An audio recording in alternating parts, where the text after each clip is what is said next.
என் அன்னை எனக்கு 5 வயது பிராயம் இருக்கும் பொழுதே இறந்து விட்டார்கள். அவர்கள் ஒரு வைதிக முறையில் நம்ம சம்பிரதாயப்படிக்கு வாழ்க்கை நடத்தினார்கள். அவங்க இறந்து போகிறதுக்கு முத நாள் சாயங்காலம் அப்படி இப்படி இவங்களை ஏமாற்றிட்டு மாடிக்கு போயிட்டேன். அவங்க இருந்த ரூம் கிட்ட போயிட்டேன். அப்படி எட்டி பார்த்தேன். கிட்ட போகிறதுக்கு இல்லை, ஏன்னா அவங்களுக்கு அம்மை போட்டு இருந்ததுனால. அவங்க படுத்திருந்த வாகிலேயே அவங்க கையை இப்படி காண்பிச்சாங்க.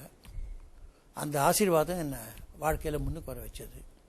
எப்போவுமே எனக்கு எந்த காரியமாக இருந்தாலும் முதல்ல பார்சாதி பெருமாள் நினச்சிப்பேன், அப்புறம் எங்கள் அம்மாவை நினச்சிப்பேன்,